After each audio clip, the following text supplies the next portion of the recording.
Hello students, welcome to the channel. So we started with the chapter biomolecules and last lecture में हमने basics के बारे में बात की थी, right? जैसे कि हमने डिस्कस किया था elemental composition of a living and non-living matter is same but differs is their percentage weight या percentage composition.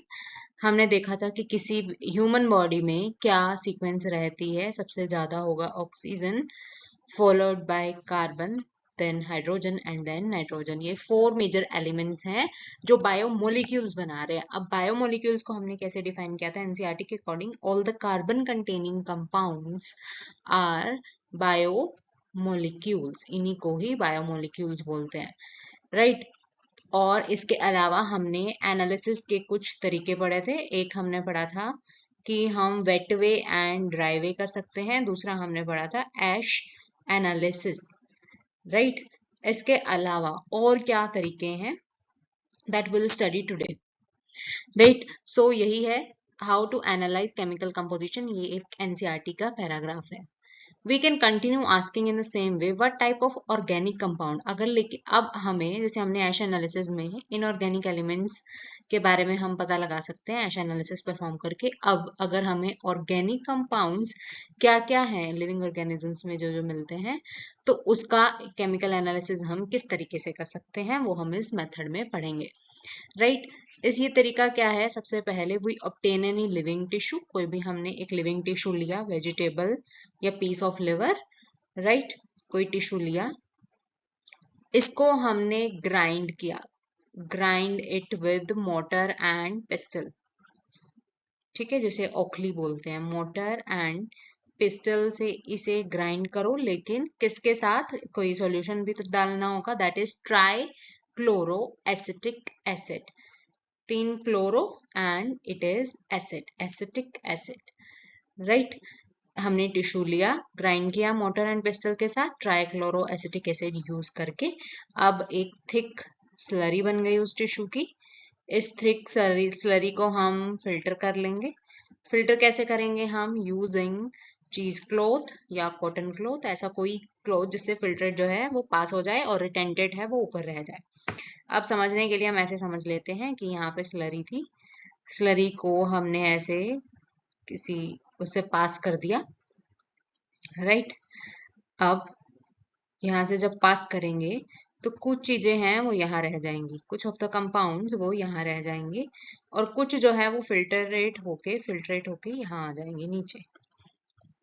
तो इस फिल्ट्रेशन प्रोसेस में जो नीचे आ गया फिल्ट्रेट, उसे क्या बोलेंगे हम? राइट? जो एसिड के साथ डिसॉल्व होके या जो भी चीजें एसिड सोल्यूबल रही होंगी वो फिल्ट्रेट एसिड के साथ ही नीचे आ गई हैं. यहाँ पे एसिड के अंदर सोल्यूबल है, डिसॉल्व्ड है.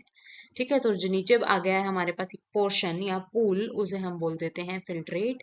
एंड इट कंटेन्स वो वाले कंपाउंड्स होंगे इसमें जो एसिड सोल्यूबल है, और ऊपर बचा हुआ जो सब्सटेंस है जो बच गया उसे हम क्या बोल देंगे? रिटेंटेट, बचा हुआ.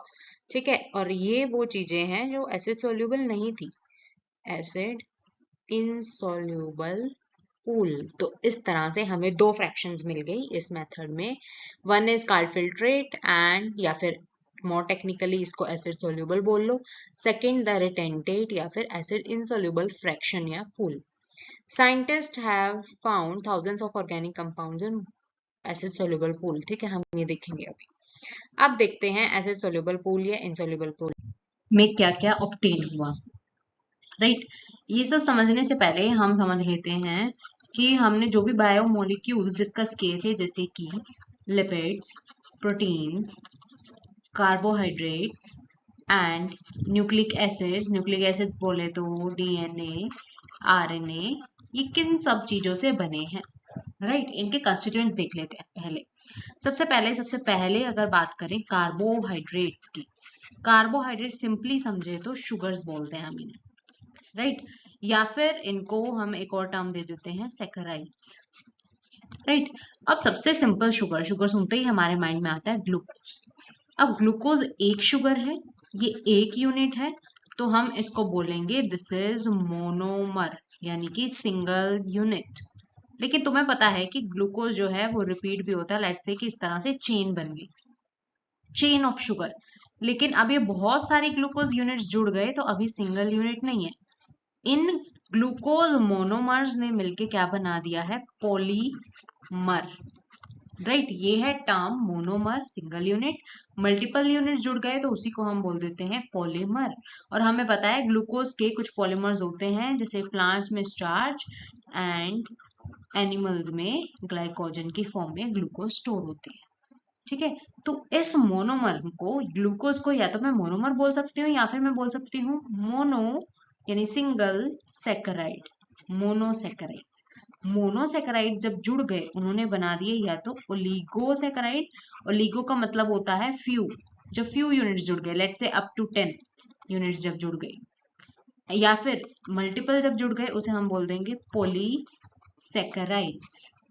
राइट, तो ग्लूकोज एक एग्जाम्पल के तौर पे ग्लूकोज लें तो ग्लूकोज एक मोनोसैकराइड है जिसने मिलके ओलिगो या पॉलीसैकराइड्स बना दी। राइट, तो ये है कार्बोहाइड्रेट। जब हम कार्बोहाइड्रेट से शुगर्स की बात कर रहे हैं, basically we are talking about monosaccharides, oligosaccharides and polysaccharides. ठीक है, तो ये थे कंस्टिट्यूएंट्स ऑफ शुगर। फिर आते हैं नेक्स्ट पे, दैट इज प्रोटीन्स। प्रोटीन्स किससे बने हैं? तो यहाँ पे हमें समझ आया कि sugars are polymer, sugars polymers हो सकती हैं कुछ शुगर्स। उसी तरह से प्रोटीन्स आर ऑल्सो पॉलीमर्स। किसके पॉलीमर्स हैं? इनके मोनोमर को हम बोलते हैं amino acids. Right, amino acids का स्ट्रक्चर क्या है एंड ऑल, क्यों ऐसे बोला है, ये हम बाद में डिस्कस करेंगे। लेकिन दूसरा है, याद रखना है कि अगर अमाइनो एसिड्स इस तरह से जुड़ जाएंगे तो वो बन जाते हैं proteins. Right, so these are how proteins are formed. Next चलते हैं, हम समझते हैं लिपिड्स। क्या लिपिड्स भी पॉलीमर्स हैं? नहीं, lipids are not polymers. Lipids जैसे कि सबसे कॉमन एग्जांपल फैट्स। फैट्स फिर अगर पॉलीमर्स नहीं है तो कुछ तो कंस्टिट्यूएंट्स होंगे इसके। किससे बने हैं? ये बने हैं फैटी एसिड। फैटी एसिड तो सबने सुना होगा, प्लस कोई अल्कोहल जैसे कि ग्लिसरॉल। ग्लिसरॉल एक अल्कोहल है, OL वर्ड आ रहा है। Fatty acid plus alcohol glycerol से मिलके फैट बनता है। लेकिन इसका मतलब ये नहीं है कि बहुत सारे फैटी एसिड जुड़े हैं तब फैट बना है, नो। या फिर बहुत सारी ग्लिसरॉल जुड़े हैं तो फैट बना है, नो। सो इसलिए हम बोलते हैं lipids are not polymers. So fats के क्या कंस्टिट्यूएंट्स हैं? फैटी एसिड्स या फिर कोई अल्कोहल जैसे कि मोस्ट कॉमन ग्लिसरॉल। तो ये था कैसे लिपिड्स बने।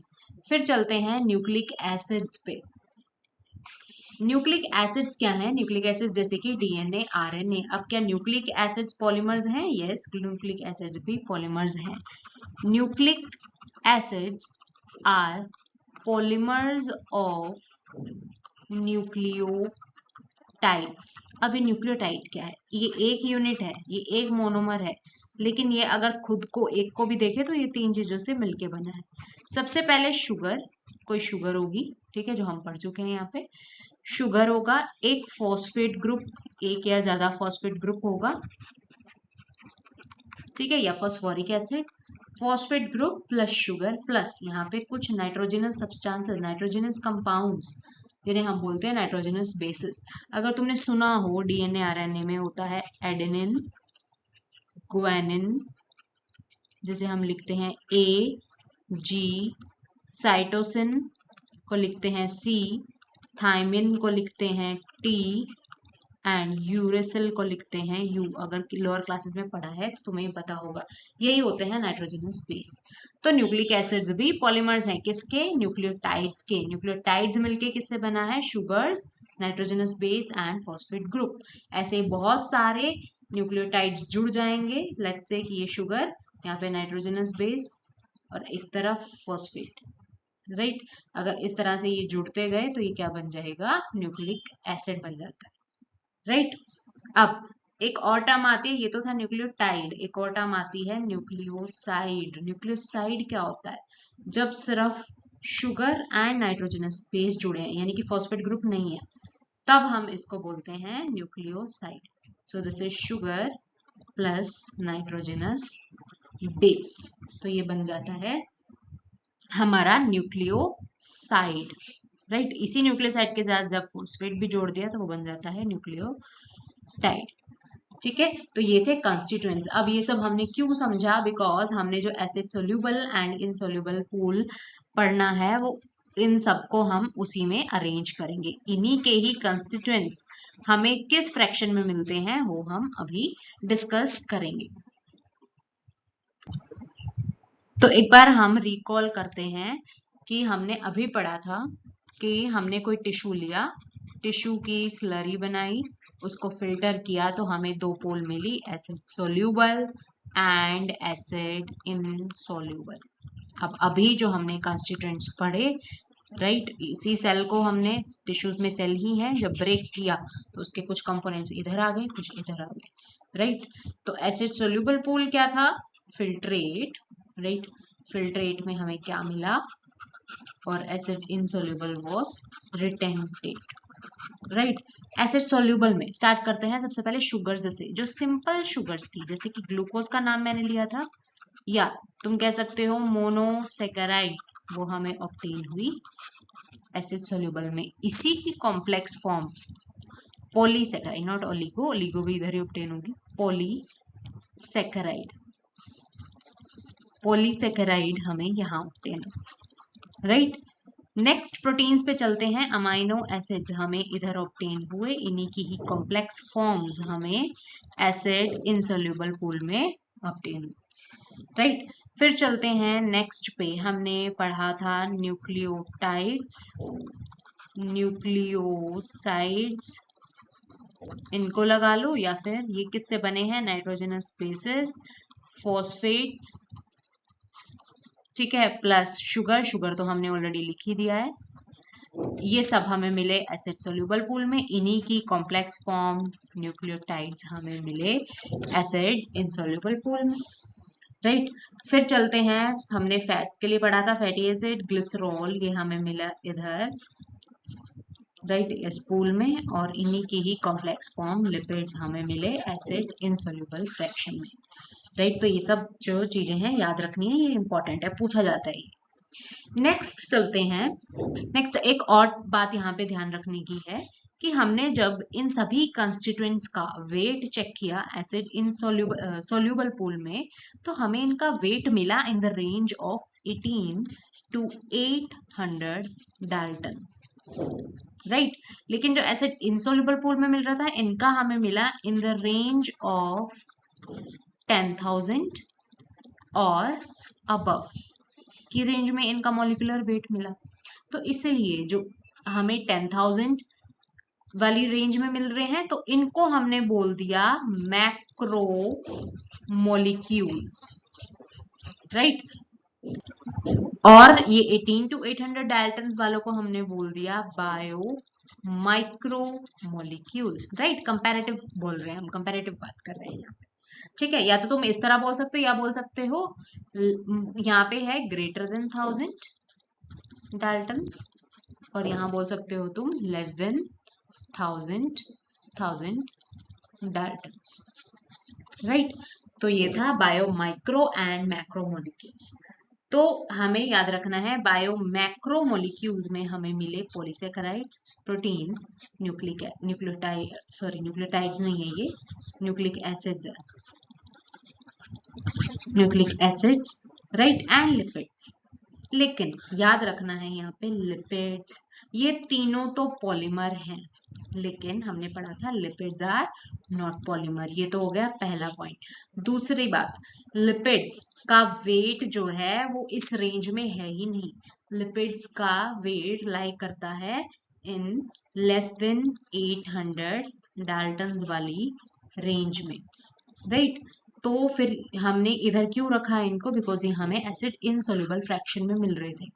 एसिड इनसोल्यूबल फ्रैक्शन में क्यों मिले, क्योंकि जब भी हमें पता है लिपिड्स हमारी फॉस्फोलिपिड बाइलेयर में होता है, या अंदर वाली और भी जो ऑर्गेनेलिस की मेम्ब्रेन है वहां पे भी होता है, ठीक है। तो ये जब भी ये ब्रेक होता है, हम ग्राइंड करेंगे इसको, ब्रेक होगा तो ये एग्रीगेट्स बना लेते हैं in the form of small vesicles, right.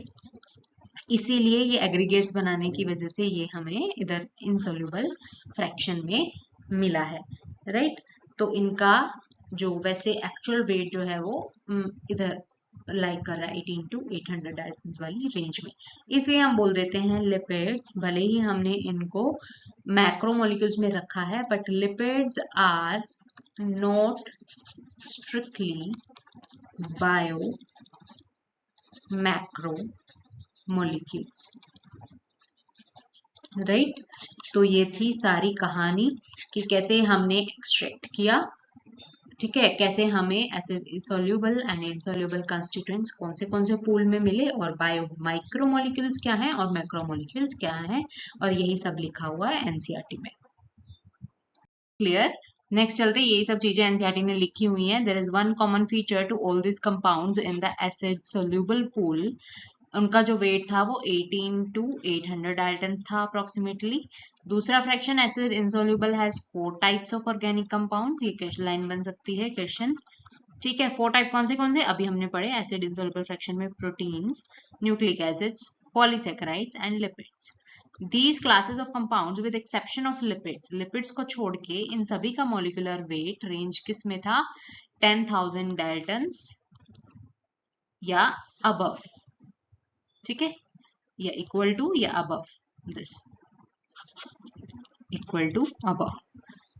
For this very reason, biomolecules, chemical compounds found in living organism are of two types. इसलिए हमने इनको two types में divide कर दिया.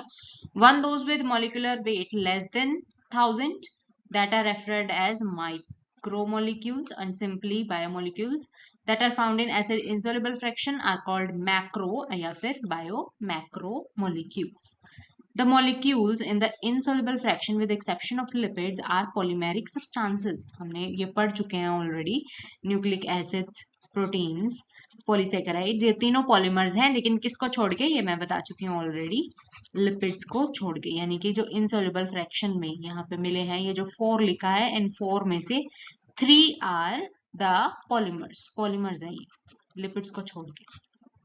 Then why do lipids whose molecular weight do not exceed 800 daltons, तो वो acid insoluble fraction में क्यों आए हैं अगर उनका वेट उधर नहीं लाई करा तो? Lipids are indeed small molecular weight इनका कम था, compounds are present only not as such but also arranged into structure like cell membrane and other. हमें पता है membranes वगैरह, लिपिड बाइलेयर हमारी जो membrane रहती है उस तरह पे अरेंज रहती है। when we grind a tissue, जब हम इसको सेल स्ट्रक्चर को डिस्ट्रक्ट करेंगे, हमारा सेल मेम्ब्रेन जो है और अदर मेम्ब्रेन्स वो पीसीज में ब्रेक हो जाती है और वेसिकल्स बना लेती है, और ये वेसिकल्स जो है वो वाटर सोल्यूबल नहीं है, राइट, वो लिपिड सोल्यूबल है।